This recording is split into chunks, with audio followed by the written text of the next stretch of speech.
gave you the news. Printed the info, we gave you the clues. Owners' profits were always sky high. Hey everybody, welcome to Navel Gazing, the Valley Indy Podcast. My name is Eugene Driscoll. I'm the reporter, editor, marketing director, grant writer, guy who takes out the garbage for valleyindy.org, a nonprofit online newspaper launched what seems like 1,000 years ago, back in 2009. I'm really excited for this broadcast because we're going to be talking about everything or a limited focus of what Team Inc. does. Team Inc. is based in Derby, and it's a wonderful organization, and it really doesn't need my introduction because I'm sure anyone listening to this or watching this has already heard of the organization. But before we get to that, I just want to play a quick ad from our sponsor, valleygivesback.org. This podcast is sponsored by valleygivesback.org. It shouldn't be a surprise that when you pass away, none of your assets go with you. Whether you have a will or not, your assets will be distributed. Sometimes not how you would like. Why not make a plan? Your plan can include your favorite relatives, friends, and maybe a nonprofit or two supporting causes that you care about. Ask a trusted advisor about plan giving options. Plan for a gift that keeps on giving. Learn more at valleygivesback.org. Now, I totally froze at the beginning of this broadcast about a minute ago because I wasn't sure if I had the right ad queued up. And Lord knows what drops I have pre-programmed to this machine off camera. But so that worked out. We're off to a good start. But first, I guess we'll go around the room and we'll just have you each identify yourselves and talk about your affiliation to Team Inc. And I guess we'll start with Mr. David Morgan. Hi, Eugene. Thanks for having us. David Morgan, President and CEO at Team. Then over to Lillian.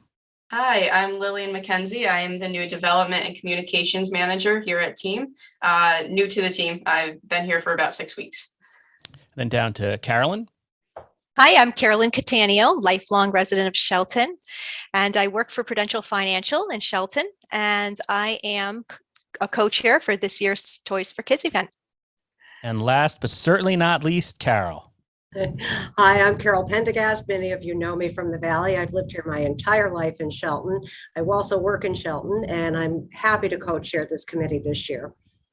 And just on a personal note, or anybody who's keeping track of Valley Indy history, I think Carol was one of the first people I met in the Naugatuck Valley at a team event at some point in 2009. That could be wrong. My memory is shot, but that's my story, and I'm sticking with it.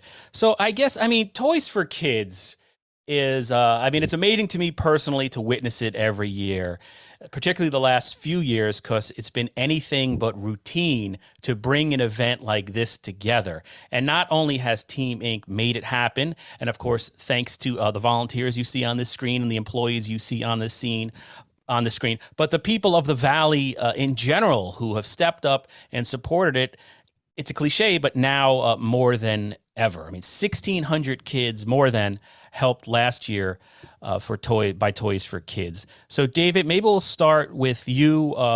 You can explain what it is to somebody who might not know, and then what's your particular challenge this year? What's the message you're trying to get out?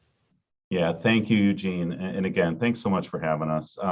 So it's not even Thanksgiving yet, and we've already connected with almost 1,200 kids for this 2021 holiday season. And, we're coming off of, Eugene, in the Valley Indy, you promoted the Backlick Toys for Kids. It's 17th straight year of doing it. And we all just came off of that yesterday, where there was this invasion of more than 100 people in the front lawn of the Backlicks coming together. And I tell you what, that is one example of what I call a convergence for good. That's what Teen Toys for Kids is all about.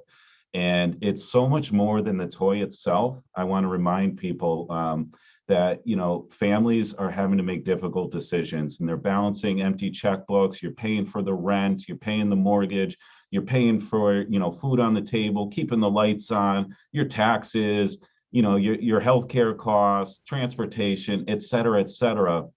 And in a time of year, the holiday season, which should be, an injection of time full of love and joy and happiness, The desperate reality is it can actually be a time of increased stress and increased anxiety for parents and caregiving adults for their children, because now there's this added expense of how do I make the magic happen, for Christmas morning, for the other holidays that we cherish and celebrate. And we can all agree that those increased levels of anxiety and stress when trying to balance an empty checkbook, is not good for parents, not good for moms and dads, and certainly not good for the kids within that home. And speaking of the kids, we think about 12-year-olds, think about 8-year-olds, 4-year-olds, think about kids going into school, you're in 5th grade or you're going to your before and after school programs. And the reality of the stigma of those less fortunate than others, the haves and the have-nots. Was Santa better to some kids and then to others? And you get one shot at that. You don't get to turn the clock back. You get one shot at making the magic happen in that morning. And that's what this Convergence for Good is all about. That's what Teen Toys for Kids is all about. It eradicates all those realities. And so we really help bring that magic to kids. So when I say to you, Eugene, it's not just about making toys appear. It really has a lasting effect that can echo years for kids and their families. Let's talk about perhaps not the most important thing, but maybe it is. How do people donate? Whoever wants to take that. I'm going to turn it over to Lily because, Convergence for Good. I think Lily can speak to what we've already done, and we're in the final stretch, and what remains, and how best to make a meaningful difference. Yeah, absolutely. And thank you for having us on today. This is really special to highlight all the work. My pleasure, and congratulations on the new job. Thank you. I'm just trying to keep up. Jumping right into Toys for Kids. I can tell there's so many moving parts and so many people, staff and volunteers and everyone in the community. So it's really great to see the machine is well oiled, and we're just trying to figure it out how to make it work this year. So how to donate? We have multiple ways that you can do that. You can go right to our website. It's teaminc.org/toys-for-kids-2021. I can give you that link in writing if that's easier, but you can just click right on the button there and donate. We also have a Walmart wish list where you can pick and choose the toys that you would like to donate, and you can purchase them right on walmart.com. They get shipped directly to us. And by the way, all the toys that come to us, we are sorting them for each individual child. We go through each application, learn about the kids, their ages, their interests, and individualize the toys that they might really like on Christmas morning. And then other ways that you can donate, if you're a business in the community, we have sponsorship options anywhere from $250 up to $10,000. There's different levels, and those really go a long way helping us reach a lot of kids. And we are promoting your business name and your logo in any way we can. You can see on our social media, we already have a lot of sponsors. We'll be printing a really large banner outside of our toy store at Echo Hose in Shelton. You'll see those logos on there for our big drop-off date of toys, as well as when the families come, they'll see all the businesses in the community that made this possible. And we have your name on flyers and everything else. So that would be a really huge help.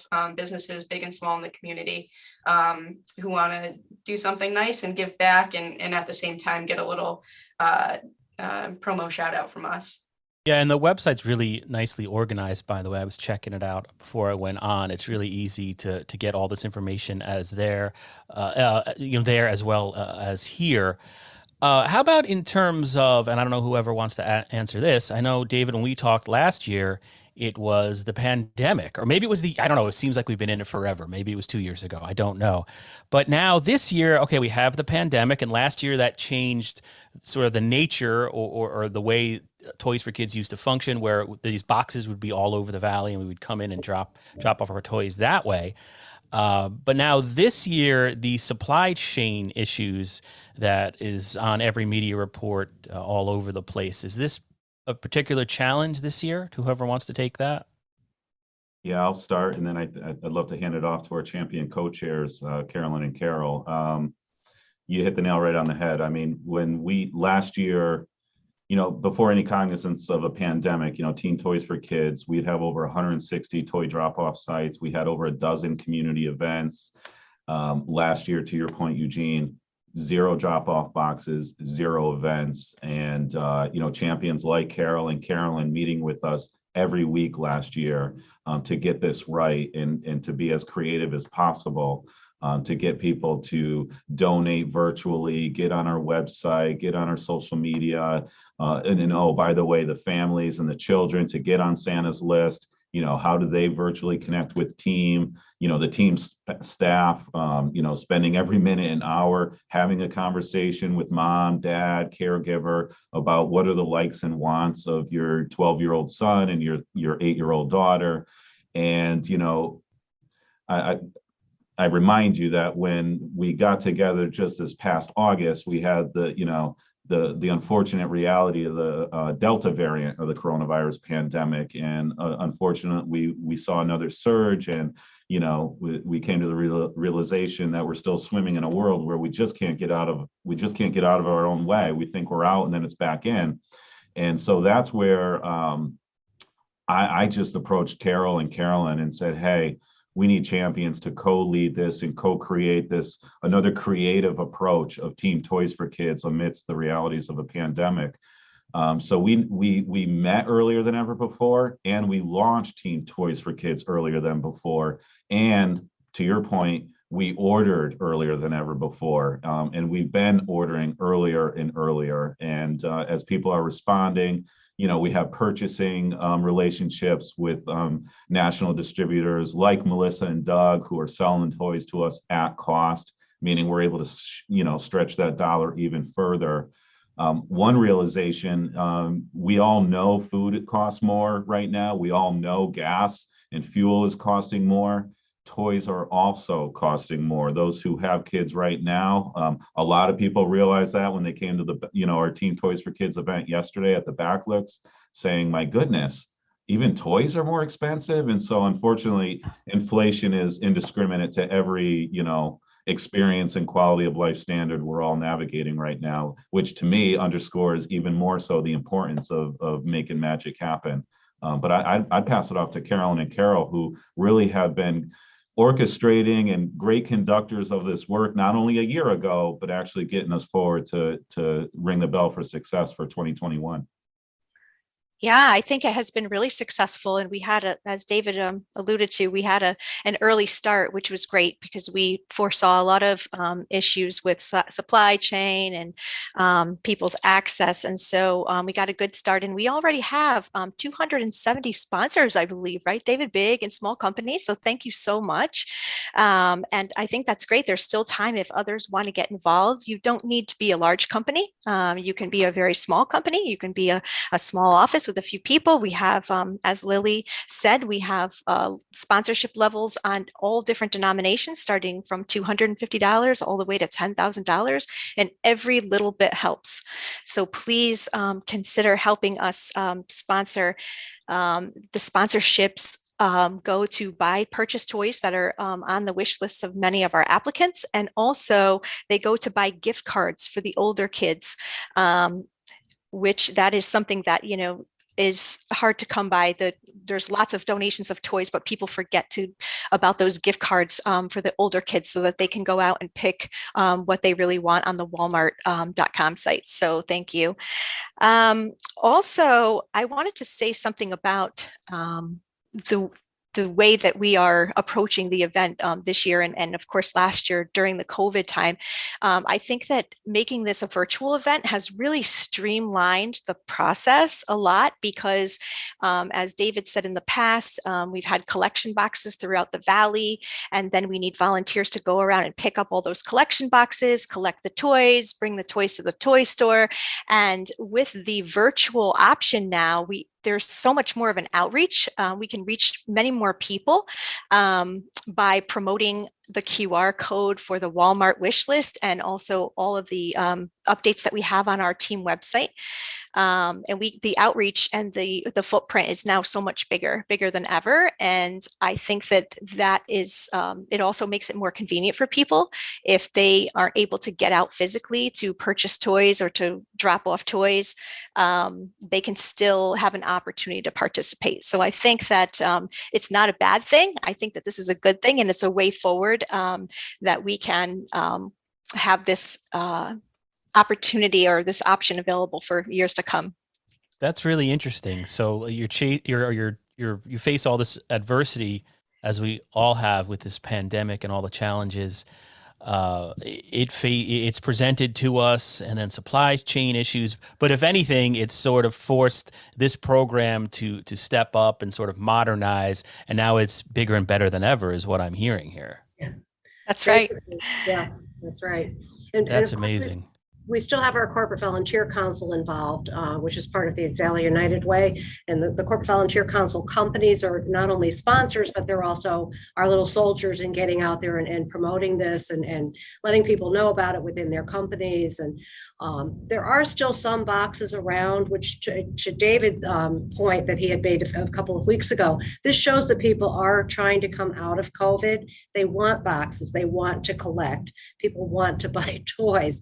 So there are a few boxes around, but we're trying to keep that as limited as possible because of COVID. And then, Carol, I know, like I had said at the top of the broadcast there, I remember meeting you back in 2009. And when the Valley Indy launched, one of the things that I did, I was, not that I thought to do this myself, but they said, hey, you're going to launch a new site in the Valley. You need to go talk to, people at Team Inc., the Valley Council on Health and Human Services, Valley United Way. And Carol, you're sort of involved or had your finger on the pulse of everything going on in the Valley for years now. What is it about this particular project or Team Inc. as an organization that keeps you coming back as a volunteer? I would say, well, that goes all the way back to Diane Stroman. She was the advocate for getting me involved with Team. And because they touch the lives not only of children, but all the way up to our senior citizens. So the programs are very broad as far as what we do for the Valley. And I think Team is just a fantastic organization for touching all of the lives of the people in our Valley that need help. David's been a great leader.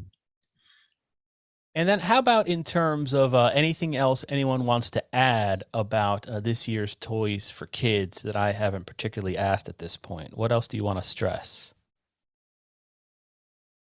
I just want to jump in and echo what Carolyn said earlier. We have 270 individuals or businesses in the Valley and beyond, all across the state, who have chosen to make a contribution to Team Toys for Kids. So it's just I just want to emphasize, it's really wonderful to see everyone coming together, especially this time of year, and especially given the struggles of the past 2 years, just to kind of help each other through this. And there's still time to give. And so we would like to see that number jump by a couple hundred more and get as many people in the Valley involved as possible, supporting this initiative and supporting their neighbors. And Lillian, where can people go to learn more about Toys for Kids, including Facebook? How do I find that? Yeah, you can just search Team Inc. right on Facebook, and you will see our page come up. And like I said, you'll see all of the sponsorship posts there. And we post regularly about our progress for Team Toys for Kids. And then again, our website, I'll repeat that, it's teaminc.org/toys-for-kids-2021. I will again put that in writing. I have it. If people are watching this, I'll have it right under anyway. Okay. So we'll be good there. People who listen audio only, I mean, come on, use Google. That's funny. I'm kind of showing my age, I think, to a certain extent, because I want an exact URL. Those don't exist anymore. You just type it in and people find it. And it's very easy to find Toys for Kids. Yeah, you'll get there. It's everywhere. Right. And Eugene, if I just want, Lily has done an amazing job with the social media. So when you do Google it and find it, and you see all the different businesses, small business to, Carolyn's point, larger ones, there's such a nice profile on everybody getting behind Team Toys for Kids. And one of and you even see elected officials, you see mayors and state representatives that, work for and pour themselves into our local communities every day. You'll see a whole wide lens of different individuals. One of them I would like to point out would be our very own here, Carolyn, who dressed up as elves. And so there was a little elf invasion at Team Inc. Team Toys for Kids. So that's one of the posts. You can see them dressed up as elves, cheerleading the work and speaking to the value of sponsorships. The last thing I do want to say, Eugene, that you asked us to close this up is, and I don't want to get mushy here. But what I do want to say is there's a lot of things in the world, in my opinion, and I don't think I'm alone, that just don't make a lot of sense right now. A lot of scary headlines. We're swimming through hyper-polarized and divisive issues in environments. And when I close my eyes and I just think about what December 25th and the other holidays could look and feel like, and I think about, 5 o'clock in the morning or 4:30 in the morning and little kids poking dad or poking mom in the head saying, oh my goodness, magic happened this morning. Somebody came and visited. And to me, that makes all the sense in the world, despite all, and you don't see the headlines of that type of stuff. So from all of us, we just appeal to you all to help make magic happen, despite, the kind of wonky world we're swimming through together. That's very well said. Well, thank you so much for that. And I thought I have no real natural segue here, but I thought we're having David Morgan on, and Team Inc. has also been involved in helping to set up forums about housing in the Naugatuck Valley and beyond. And if people, everyone can feel free to share or duck out, whatever you have to do. It's I won't take it personal. But I wanted to ask, I was just looking at some data, David, before we came on. Last year, 2020, June 2020, the number of apartments available was a certain number in Derby, and then a year later, it had fallen by like 65%. It went from something like however many available apartments to only a few available, and yet the rent went up about 7%. And that's pretty much a trend we're seeing all over the Naugatuck Valley, less available apartments and more rent, more monthly rent. And again, it's only anecdotal, but everyone on this screen is more connected in a lot of ways probably to this than I am. I'm seeing posts every single day on Facebook community groups and elsewhere, people emailing me asking for apartments. And it's not something I saw when Valley Indy first launched or when I first moved up to Derby about 10, 15 years ago. So what's the extent of the problem, if any, David Morgan? Or is there an apartment crunch happening right now, particularly in Ansonia and Derby? Yes, absolutely. And I think everybody staying here makes a lot of sense. There's a reason why Carol and Carolyn and Lily get behind Team on so many levels, because they are in the front line trying to address a lot of complicated social, economic, environmental challenges, from food insecurity to housing hardship, and yes, toys on the holiday season. It's a real challenge. And Eugene, all of us at Team, when you think about COVID-19 and a lot of the different, coronavirus relief that occurred, one of the strategies was the housing moratorium, and we continued to talk about the eviction moratorium. Yes, thank you. Yeah, the eviction moratorium. Yep, and it needed to end. It had been, it had been going on for a long time. We knew there would be an increased need for assistance and help as the moratorium sunsetted. The reality is, in the last 4 months for Team, every month is larger than the last month. So we've seen more than 300 people come into Team's doors directly or referred to us, screaming for help with housing, whether it was rent and or mortgage. And by the way, each month is higher than the last month. So if I were to throw up a bar graph, you'd see this trajectory going up from July to August, September, October. Over 300 people right here in our Valley communities. That's a big number. Just to give you context, pre-pandemic, we'd help a little over 70 households with, security deposit or rental arrearage. And so it's a big number. And there are, federal programs. There's, Unite CT, coronavirus relief funding to help both tenants and landlords. But truth be told, it's very challenging. And I empathize with landlords who are, having a hard time, there might be something approved in May and they're still waiting, or they applied in May and they're still waiting for the relief to come through. And so team is spending a significant amount of time, mediating and hand holding with, landlords and tenants to fill out the paperwork and get that housing relief. In fact, in some examples, the stress and the need is so chronic that we have to look to other sources of payer of last resort relief so that the payments can get in place. So it's a real challenge. The other number I would throw at you would be, when you look at the average market rate for a 2-bedroom apartment right here in Connecticut, is over $1,400 a month, and that's for the state of Connecticut. There's not a day that goes by. We already had 59 people, or households, I should say, just in the month of November, who have come to team saying, I need help. I need help with mortgage, or I need help with rent. And some of it could be paperwork nightmare, some of it's financial, or all the above. But to afford that type of when we say affordable housing and average market rate, what that type of value means, you have to be making $27.32 an hour on a 40-hour work week in order to make that affordable. And when we say affordable, that means you're not spending more than 30% of your total resources coming in.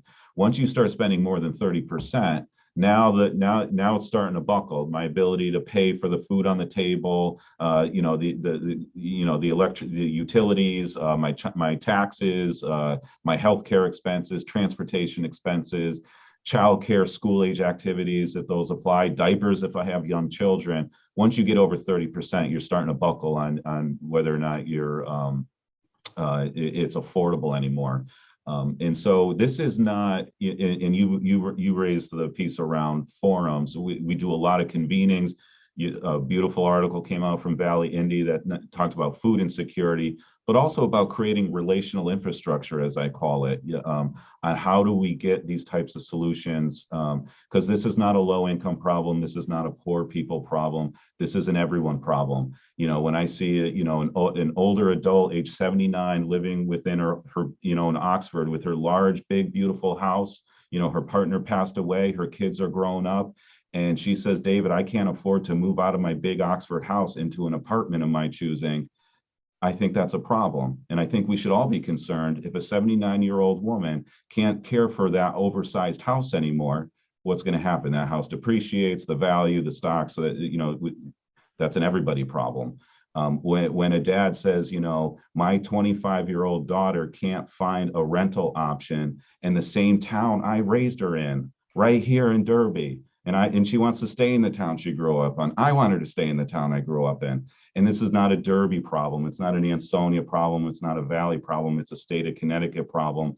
And you can even look at the country. And so my point is, we really need to figure this out because people are making really hard choices.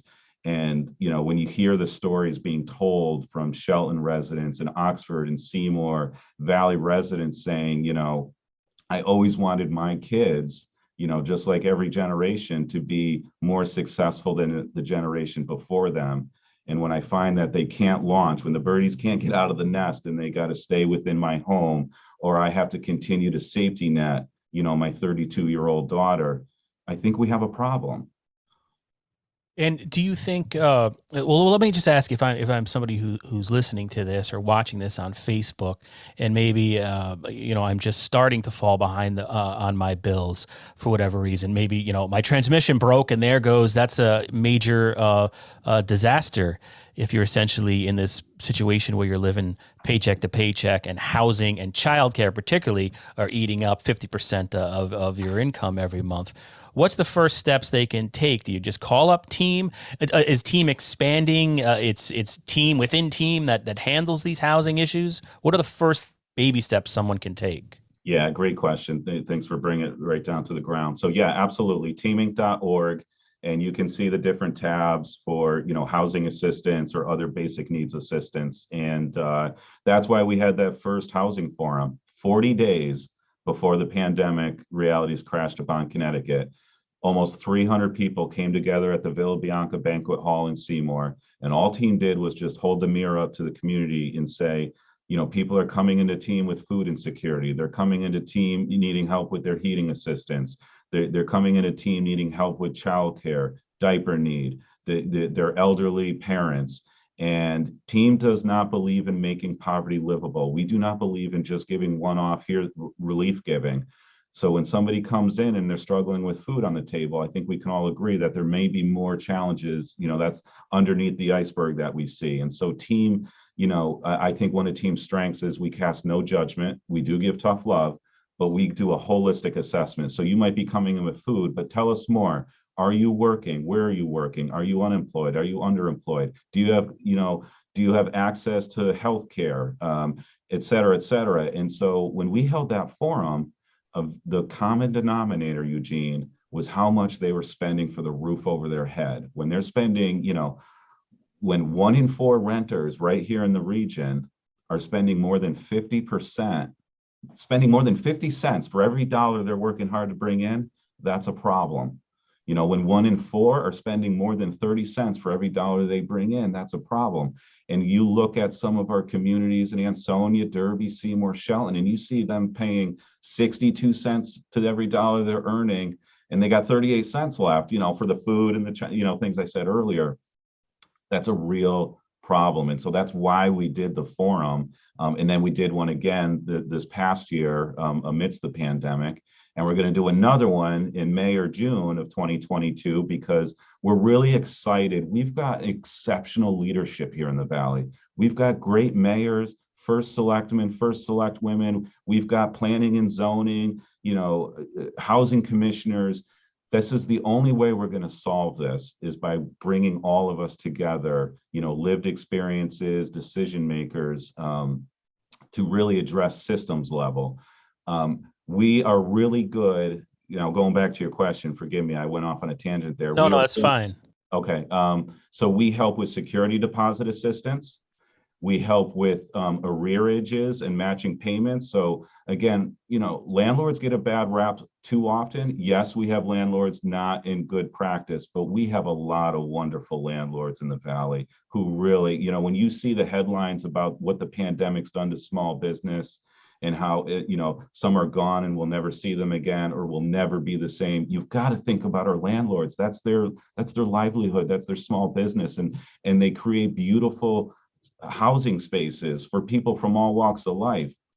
And so what we do is we help with security deposits. And now, we used to freak out about you need 2 months of security deposits. There's some examples where 3 months are needed. So imagine a fixed income and the inability to be able to front that security deposit. Team helps with that.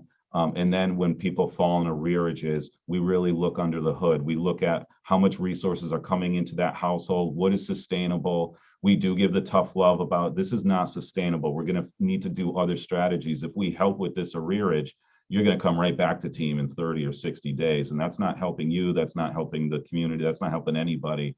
And I think team is really, frankly, the only one that can really do that type of tough love in that holistic whole package, yeah, case management. And the landlords, when they find out team is involved, they feel a lot better too. Evictions can slow down some of the, the ability to convene and bring people together to get the solution, and the stick-to-itiveness of it all and matching those payments. So you go to teaminc.org. And we can help you access Unite CT if that's not working for landlord, and if it's not working for tenant. Team is really agile and really good at finding other alternative ways, whether it's other coronavirus relief funding, COVID-19 financial assistance impacts, Warm Hearts, the Diane Stroman Warm Hearts Fund. We have lots of different, we have a lot of arrows in the quiver. I'll put it that way. David Morgan, the most passionate man in the Naugatuck Valley when it comes to issues like this, right? I mean, thank you so much. I really do appreciate it. And everybody should keep an eye and ear out for that housing forum coming up in May or June, because that's where these, we're talking about systemic issues, and there are people in the Valley addressing it. So unless there's anything else anyone wants to add, I want to thank everybody for appearing on the broadcast. I really do appreciate it. Actually, Eugene, I'd like to just add that that is a perfect example of our valley. When someone is in need, people come together and they help each other. And it is unique to other parts of the country. We've had many nonprofits, people come in and oh, well, I'm here to help with this. No, they find out that the valley is unique and we're there to help each other, the whole community. So welcome, Lily. You're going to learn a lot about our valley. I love it. Thank you. All right. With that, thank you so much. Thank you for having us. Thank you. Thank you. For hundreds of years we brought you the news. For the info we gave you the clues. Owners' profits were always sky high. Changing market now threatens our lives. Post-literation, critical reading, dumbed down